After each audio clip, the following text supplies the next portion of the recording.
Konnichiwa, Japan fans. In today's show, we are going to be talking about a very important ingredient in selling.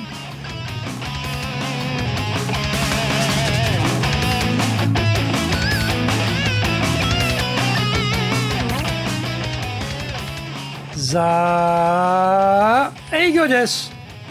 それでは行きましょう. So, let's get going.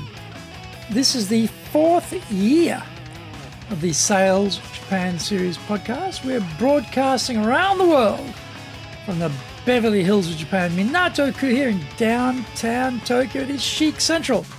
I'm your host, Dr. Greg Story, your corporate coaching and training guide committed to your success, the president of Dale Carnegie Training Japan, the best-selling author, Japan Sales Mastery and Japan Business Mastery. In this podcast, I want to help you survive COVID-19. We are not being sponsored by LivSim, but we value your privacy, which is why we have our podcast hosted by LivSim. Unlike many other hosting organizations, LivSim have a strict policy that does not allow access to your private information by anyone. Here is our daily podcast lineup on iTunes. Mondays, the Cutting Edge Japan Business Show. Tuesday, the Presentation Japan Series. Every second Tuesday, the Business Tatsujin no Oshie Show. Wednesdays, the Sales Japan Series. Thursdays, the Leadership Japan Series. And every second Thursday, the Business Pro Podcast Show. Fridays, the Japan Business Mastery Show podcast. Saturdays, Japan's top business interviews. Now, this is episode number 213. We are talking about sell with passion. We often hear that people buy on emotion and justify with logic. The strange thing is, where is this emotion coming from? Most Japanese salespeople speak in a very dry, grey, logical fashion, expecting to convince the buyer to hand over their dough. I am a salesperson, but as the president of my company, also a buyer of goods and services. I've been living in Japan this third time continuously since 1992. In all of that time, I am struggling to recall any Japanese salesperson who spoke with emotion about their offer. It is always low energy, low impact, talking all the time. There are no questions and just a massive download of information delivered in a monotone delivery. As salespeople, our job is to join the conversation going on in the mind of the buyer. But it's also more than that. The buyer's mental meanderings won't necessarily have the degree of passion we need for them to make a purchasing decision. So we have to influence the course of that internal conversation they are having. This is where our own passion comes in.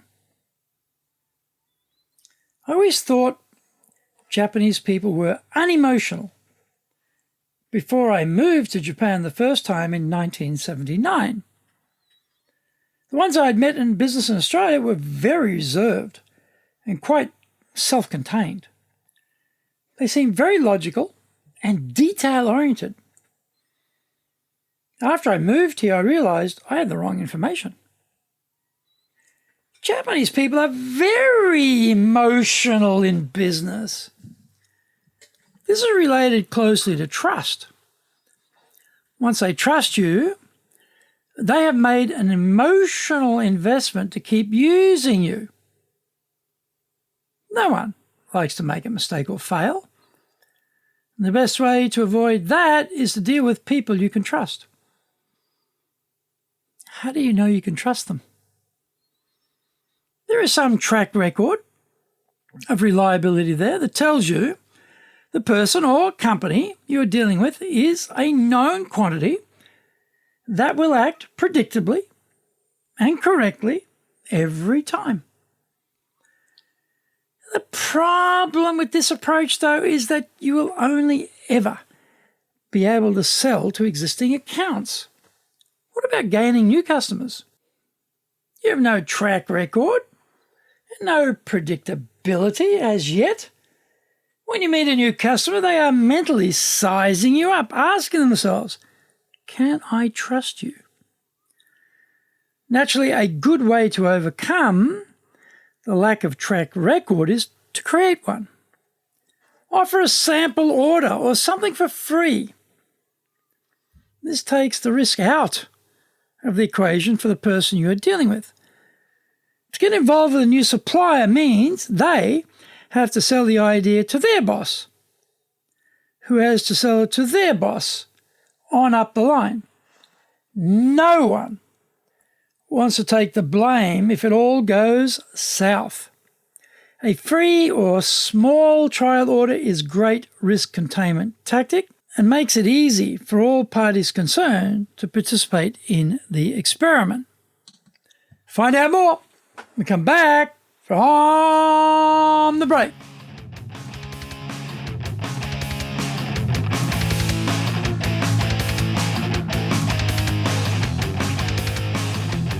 Our show today is brought to you by our public courses, but we also do custom in-house programs. We do these in our Super Safe Classroom. We do them live online. We do them in Japanese. We do them in English. Today's show is sponsored by, on the 4th of December, in our Professional Leadership Series, we're looking at innovation. On the 8th of December, we'll be doing a course on human relations and communication skills. On the 11th of December, we'll have another one in our Professional Leadership Series on analyzing problems and making decisions. Get my best-selling books, Japan Sales Mastery. This is the Bible for selling in Japan, and Japan Business Mastery. Both are available on Amazon. Check out our website, enjapan.dalecarnegie.com. If you like learning by watching videos, then we have over 1,000 for you at Japan Dale Carnegie TV on YouTube. We release 3 TV shows every week on YouTube. The Cutting Edge Japan Business Show, that's a premiere business show in Japan, comes out every Monday. Fridays, we have the Japan Business Mastery Show. Saturdays, we release Japan's top business interviews. This is where I interview leaders from SMEs all the way up to the corporate captains of an industry on one topic, that is to say, leading in Japan. Every second Thursday, we release the Business Puro Television Show. Don't forget, you can email me at greg.story@dalecarnegie.com.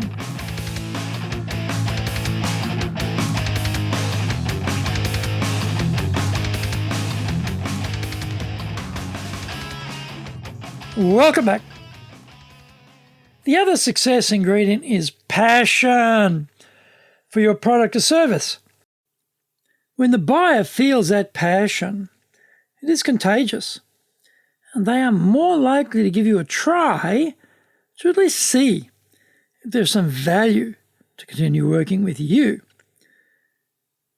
When he was in his mid-20s, my Japanese father-in-law started a business in Nagoya and needed to get clients.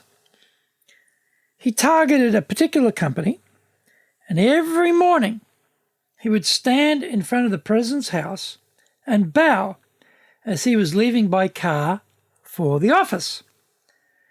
After 2 weeks of this, the president sent one of his people to talk to him to see why he was there every day bowing when the president left for work. When he heard that my father-in-law wanted to supply his company with curtain products, he told him to see one of his subordinates in his office to discuss it. That company eventually became a huge buyer and established my father-in-law's business. Was that a logical decision? Just because some unknown character is hanging around your house every day like a stalker? No, it was an emotional decision. What my father-in-law was showing the president was his passion, belief, commitment, discipline, patience, seriousness, earnestness, and guts. That is a pretty good lineup for a new supplier in order to be given a chance. We need to remember that buyers are wanting to know our level of belief in what we are selling. The way we express that is through our passion and commitment to the relationship and the product or service we supply. Is our demeanor showing enough passion without it seeming fake or contrived?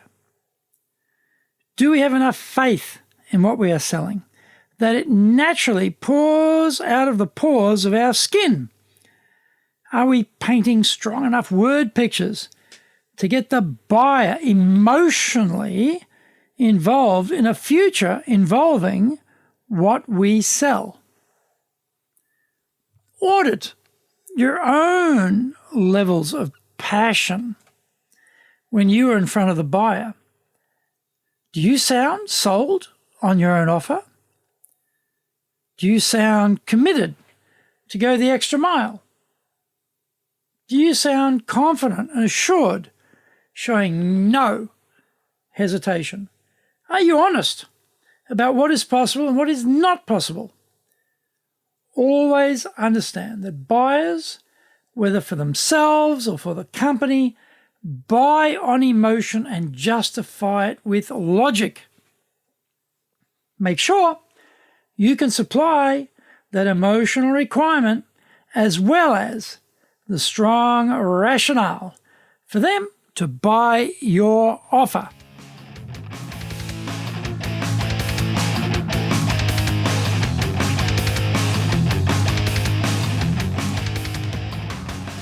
Thank you for joining the Sales Japan series. If you found the program useful, please work on your karma and share this with your family, friends, and colleagues. Don't forget to subscribe and share this podcast. Immediately apply what you've learned today.